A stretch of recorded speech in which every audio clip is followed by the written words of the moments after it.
Once, there was a powerful king named Ayotunde who ruled the kingdom of Ijayi. He had fought many wars, conquered many lands, and brought back the strongest men and women as slaves. But despite his power and riches, Ayotunde had no child to succeed him. His subjects, seeing that their king was growing old, begged him to marry Aderonke, the daughter of the spider, a family known for always having many children. Ayotunde hesitated. Aderonke was not beautiful. She had an ugly, rough skin that made her stand out among the king's wives. But the people insisted, so he agreed and married her. Aderonke did not live with the other wives. They mocked her for her ugly appearance, and the king's first wife, Queen Onyade, was specially cruel. She feared that Aderonke might bear the king a son, and so she went to a powerful medicine man for help. The juju man gave Queen Onyade a potion that would make the king forget Aderonke. From that moment, whenever Ayotunde passed Aderonke's house, he did not even recognize her. Aderonke, heartbroken and lonely, decided to return to her father, the spider. The spider, a wise and cunning creature, knew exactly what had happened. He took Aderonke to another powerful juju man who gave her medicine that would break Queen Onyade's spell. That night, Aderonke prepared a special dish with the medicine and brought it to the king. As soon as he tasted it, the king's memory returned. He immediately recognized Aderonke and called her to him that night. When darkness fell, Aderonke did something extraordinary. She took off her ugly skin, revealing a beauty so stunning that even the moon seemed to pause in the sky. Ayotunde was enchanted by her, but as soon as the cock crowed, Aderonke put her ugly skin back on and left. This continued for 4 nights. During the day, she was the ugly woman everyone despised, but at night, she became the most beautiful woman in the kingdom. Soon, Aderonke gave birth to a son, a strong and healthy boy. The people of Ijayi were amazed. They expected her to have many children like her mother, but instead, she gave birth to just one. Queen Onyade, filled with jealousy, couldn't bear to see Aderonke's happiness. She returned to the juju man and begged him for more powerful magic. This time, the medicine made the king fall gravely ill. When Ayotunde went to the juju man for cure, he was told that his own son was the cause of his illness. The only way to recover, the juju man said, was to throw the boy into the river. The king was torn. He didn't want to lose his son, but his chiefs and Queen Onyade pressured him.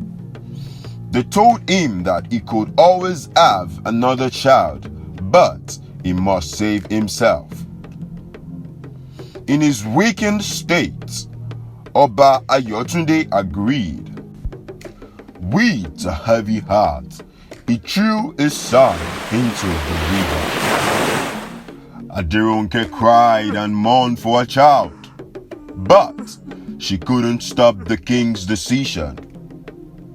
Little did anyone know that a powerful water juju was waiting beneath the river and saved the boy, taking him to live in the water.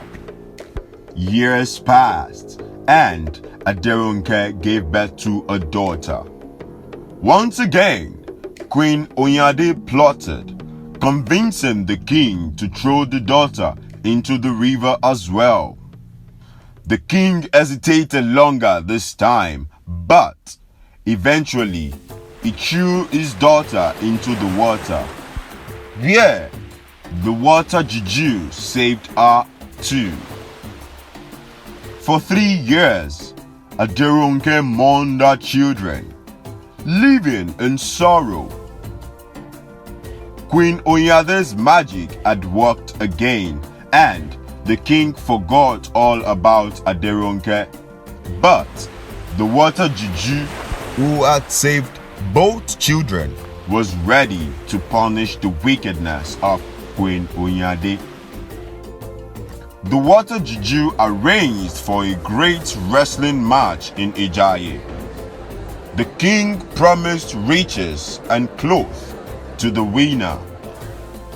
The strongest men in the kingdom gathered, but among them was the king's own son, now grown and strong, though no one recognized him.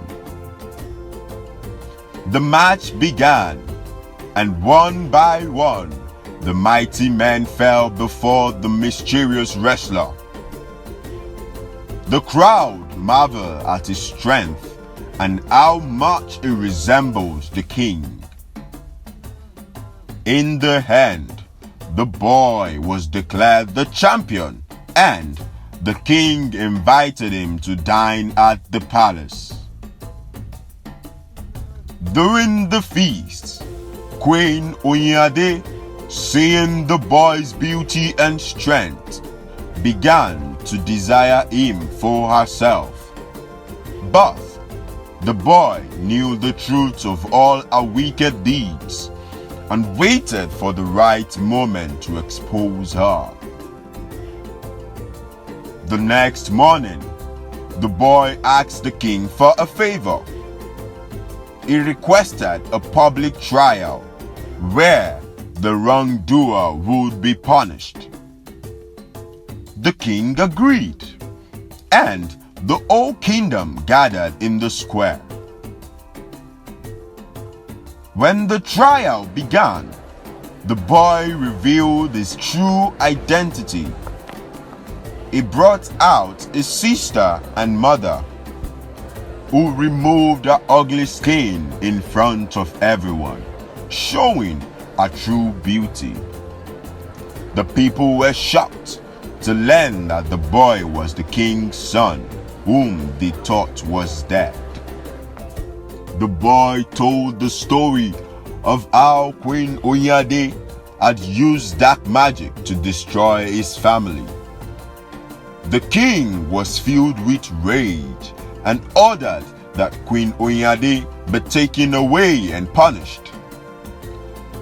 The Egbos gave her 200 lashes before burning her alive for her wickedness. In the end, Oba Ayotunde was reunited with his wife and children. He made Aderonke his queen, and together they lived in peace. The king learned that true beauty is not in appearances, but in the act. And as for Queen Onyade, her jealousy and deceit led to her own downfall. The moral of this story is clear. Jealousy and hatred only lead to destruction. When we let envy control, we destroy ourselves and hurt the ones we love. Instead, we must appreciate what we have and act with kindness, for the truth will always come to light, no matter how long it takes.